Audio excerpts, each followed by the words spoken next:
یہ 8ویں قسط ہے اس کہانی کی، جس کا نام ہے ڈھل گئی رات۔ اس کو لکھا ہے نگہت عبداللہ نے، اور میں نے یہ کہانی لی ہے مہکتا آنچل نام کی میگزین کے جولائی 2012 کے ایشو سے۔ نہیں ناظرین، میں نے آپ سے کہا نا کہ میں آپ کی چند ماہ کی محبت کے واسطے اپنے بچوں کی برسوں کی محبت سے دور نہیں ہو سکتا۔ اس لیے پلیز ان چند لمحوں کے لیے میں آپ سے معافی چاہتا ہوں جن لمحوں میں میں نے آپ کے دل میں بسے خواب کو تعبیر دینے کا وعدہ کیا تھا۔ طیب ہمدانی کا لہجہ ٹوٹا ہوا تھا۔ ناظرین، جانے کیوں ہمارے بچے بے انتہا محبت پا کے سمجھتے ہیں کہ والدین کی محبتوں پر بس انہی کا حق ہے۔ آپ کو پتا ہے، جب یہ تینوں چھوٹے چھوٹے تھے تو مجھے ان کی باتیں، فرمائشیں، ان کی زبان سمجھ میں نہیں آتی تھی، مگر پھر بھی میں ان کی ہر ضرورت پوری کرتا تھا۔ بالکل اسی طرح میں سمجھا کہ اب وہ مجھ بوڑھے کی باتیں سمجھیں گے، مانیں گے، اور یہی میں غلط تھا۔ دوسری طرف شاید صرف خاموشی تھی۔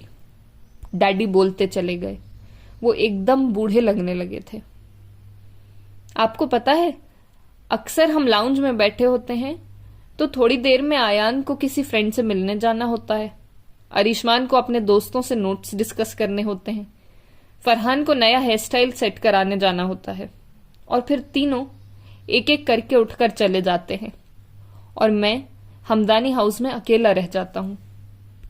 رات گئے تک باہر ان کی اپنی مصروفیات ہوتی ہیں، اور جاڑوں کی لمبی شامیں میرے قدموں سے چمٹ جاتی ہیں۔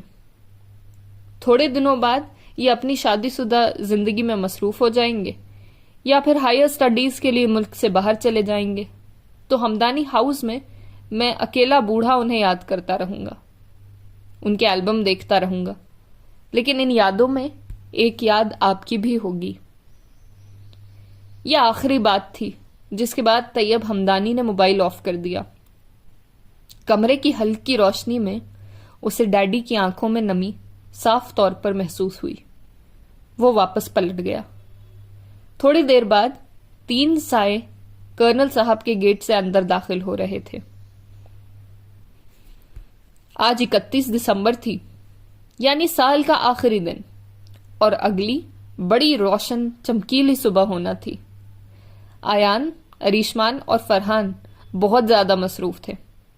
انہیں نیو ایئر پارٹی کی ساتھ ساتھ طیب ہمدانی اور مس نازنین کے نکاح کا انتظام بھی کرنا تھا۔ صدیقی صاحب اپنی فیملی کے ساتھ لکھنؤ سے آ گئے تھے۔ آنٹی ڈیڈی کے لیے بہت خوبصورت سفید شیروانی اور مس نازنین کے لیے کریم کلر اور ڈل گولڈن شلوار سوٹ لائی تھیں۔ سب کے چہروں پر خوشیاں ناچ رہی تھیں۔ طیب ہمدانی مسرور اور مطمئن سے اپنے بیٹوں کو دیکھ رہے تھے، جنہوں نے ان کی محبتوں کا قرض ادا کر دیا تھا، اور جو نئے سال کے شروع میں ایک نئی روایت ڈال کر بہت سارے تنہا بوڑھوں کے لیے خوشیوں کا ایک نیا در کھول رہے تھے، اور نئے سال کی پہلی صبح صحیح معنوں میں ان کے لیے ہیپی نیو ایئر تھی۔